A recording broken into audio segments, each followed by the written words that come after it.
ఊర్ధ్వం మూలం యత్ తద్విష్ణోః పరమం పదం. ఈ విష్ణు పదం గురించి పురాణాలు ఏం వర్ణిస్తున్నాయి అని అంటే, మనకి కనిపించే సప్తర్షి మండలము, ధ్రువతార, ఈ ధ్రువతారని ఆధారంగా చేసుకునే క్రింది ఉన్నటువంటి అన్నీ కూడా పరిభ్రమిస్తూ ఉంటాయి. జ్యోతిశ్చక్రము, సర్వజ్యోతిశ్చక్రము, గ్రహరాశులు, గెలాక్సీలు అన్నీ కూడా ఈ ధ్రువతారని ఆధారంగా చేసుకుని పరిభ్రమిస్తూ ఉంటాయి. ఈ ధ్రువతార అనేటువంటిది ఎటువంటిది అంటే విష్ణులోకానికి పాదము వంటిది, విష్ణు పాదస్థానము లేదా వైకుంఠ పాదస్థానము అని అనుకోవచ్చు. దీన్ని ఎంతో తపస్సు చేసి చిన్న వయసులోనే ధ్రువుడు ఆ పదాన్ని, ఆ విష్ణు పదాన్ని సాధించారు. ఇది మనకి పురాణాల్లో కూడా తెలుస్తూ ఉంటుంది. తద్విష్ణోః పరమం పదం. వేదమాత ఏం చెప్తుంది అని అంటే, సర్వవ్యాపక తత్వం ఏదైతే ఉందో, వ్యపనశీల, అంతటా వ్యాపించినటువంటి తత్వం ఏదైతే ఉందో అది విష్ణుతత్వం.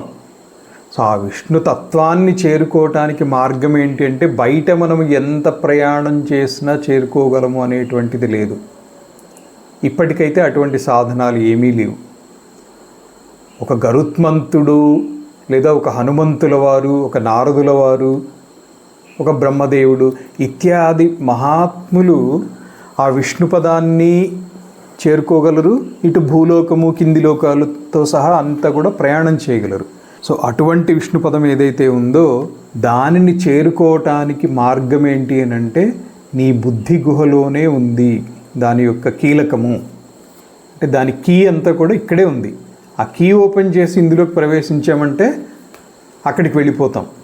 ఇది ఒక అద్భుతమైనటువంటి అరేంజ్మెంట్. దొంగ చేతికి తాళం ఇచ్చారు అంటారు చూడండి. అదేవిధంగా ప్రతి జీవికి కూడా బుద్ధి గుహలో పరమాత్మ ఉంటున్నారు. దానికి లోపలికి ప్రవేశిస్తే చాలు.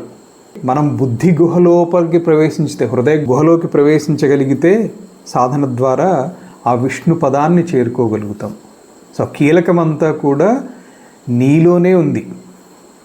అంటే దానికి సంబంధించినటువంటి మార్గము, ఆ తలుపు ఓపెన్ చేయడానికి కీ అంతా కూడా నీ లోపల పెట్టేశారు పరమాత్మ.